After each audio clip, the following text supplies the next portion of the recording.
I'm going to compare the UV light output on the new Wurkkos DL08 flashlight.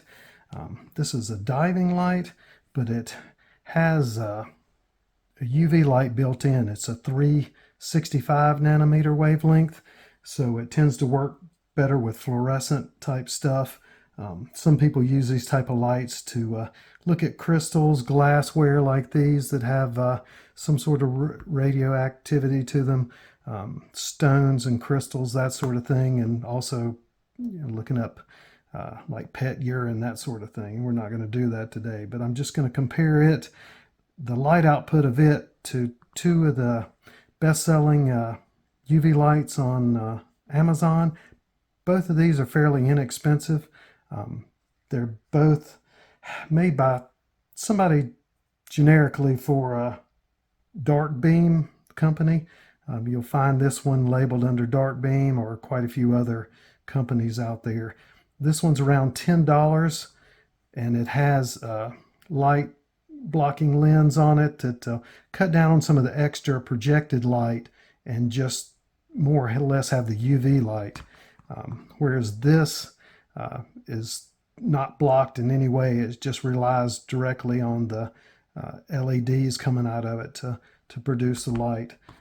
This one doesn't have a cover on it either, but you can sort of focus the beam in and out with it, so you can spot stuff further distances and be able to light up something further away.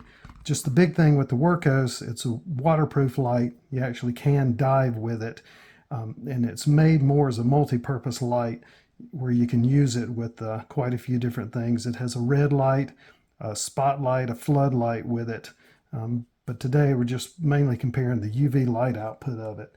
So if you click it on, when you have it set on UV, there's a few different settings on it. If you hold it in, it changes light intensity.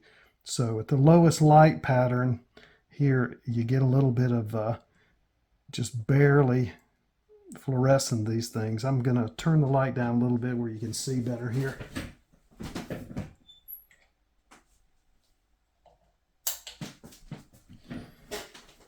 Now with this, it's on the low setting on it, so you really have to get up close to things. And with the Wurkkos, it's a really wide, broad beam pattern. So figure maybe underwater, just sweeping around and seeing if you can get anything to light up as you're moving around with it, try to find something while diving. This is the lightest setting.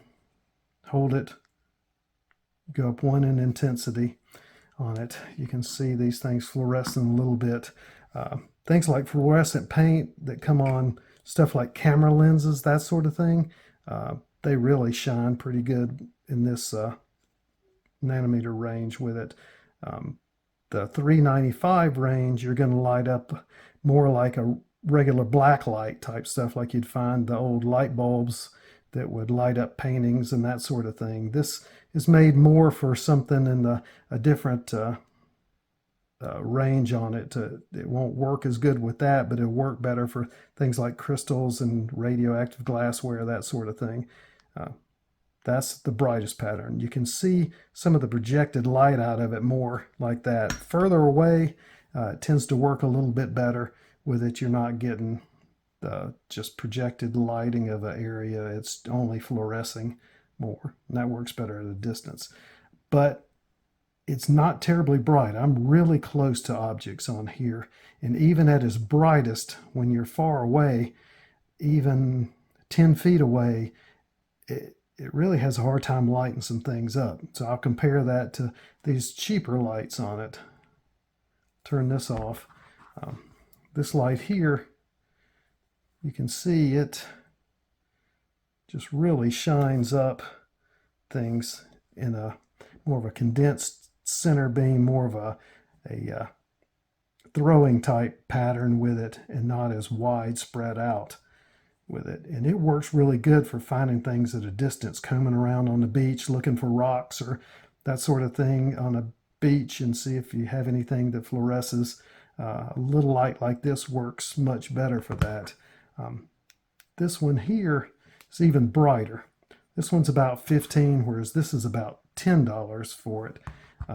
Whereas the Wurkkos, you shouldn't be buying this just for the UV light, because it's, usually this thing, the retail they put on it's $80. You usually find it around $55. When it's on the biggest sales, you can find it as low as maybe $42, $43, but normally it's around $55 for it. And with these, $15, $10, you can just get a cheap light for UV use with it. With this one, you can aim the beam.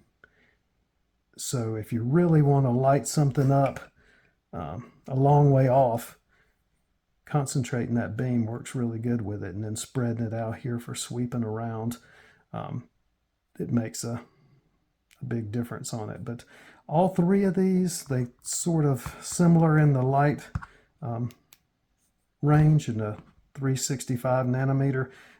They'll be a little bit off. Some of these cheaper lights, they sort of fudge on the wavelength. They tend to push a little bit higher, but this one is a little more accurate, I believe, than all three of the other ones, to tell you the truth, as far as hitting the right range.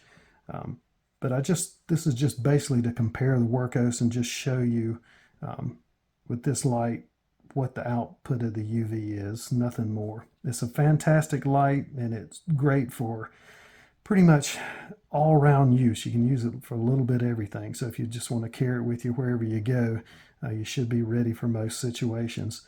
Just having a red light like that to be able to use in the dark and change the intensity, that sort of thing. Having a floodlight and then a spotlight all just in one hand is super nice. But probably wouldn't go buying this for the UV part of it itself here. It just doesn't hold up for normal everyday use for it. It's nice that it's built in, and it's super nice that you can have a UV light to go dive and hold it underwater or that sort of thing, looking for stuff, or even just out in the rain and using it and not have to worry about it getting damaged. So that's just comparing these.